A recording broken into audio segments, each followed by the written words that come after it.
Nah, sekarang kita masuk pada pelajaran 1, pengembangan ide pokok menjadi kalimat utama. Setiap teks memiliki gagasan dalam pembuatannya.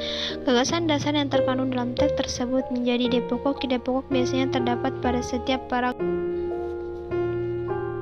Ide pokok berisi gagasan dasar mengenai satu hal atau kejadian yang ingin disampaikan.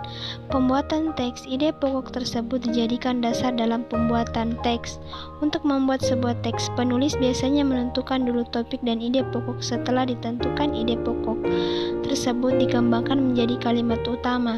Nah, kalimat utama harus berisi informasi utama atau ide pokok menjelaskan dasar permasalahan di dalam teks. Untuk mengembangkan ide pokok menjadi kalimat utama, lakukan hal berikut ini. Yang pertama, membaca teks dengan seksama. Yang kedua, menentukan ide pokok dari teks. Yang ketiga, membuat kalimat baru yang berisi ide pokok tersebut menggunakan bahasa sendiri. Yang keempat, menggunakan pilihan kata atau ejaan yang tepat saat pengembangan ide pokok menjadi kalimat utama.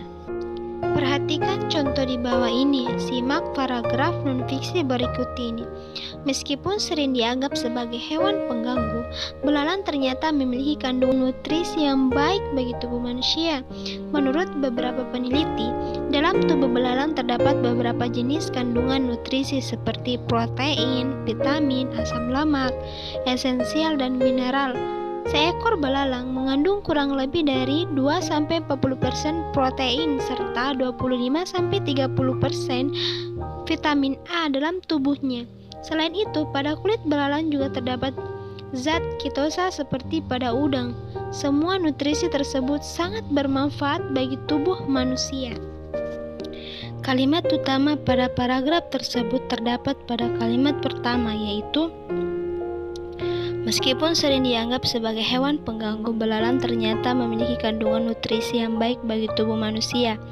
Nah, dari kalimat utama tersebut berulang kali kita dapat mengetahui ide pokok, yaitu belalang memiliki kandungan nutrisi yang cukup tinggi untuk mengembangkan ide pokok pada menjadi kalimat utama.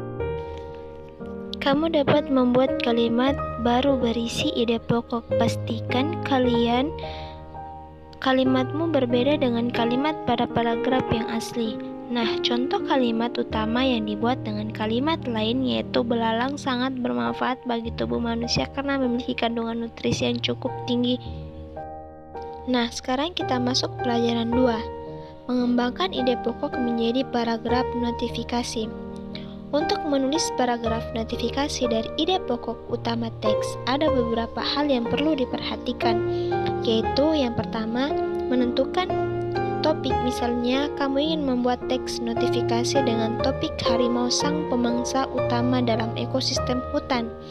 Yang kedua, membuat daftar kosakata sebanyak-banyaknya, misalnya berkaitan dengan topik, misalnya harimau, ekosistem, hewan pemangsa, karnivora, hutan, habitat, dan pemakan.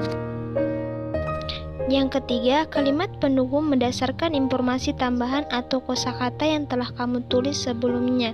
Misalnya, harimau termasuk hewan karnivora karena memakan daging hewan lain dalam rantai pemakan. Di ekosistem hutan, harimau berperan sebagai konsumen tingkat akhir. Tidak ada hewan lain yang memangsa harimau.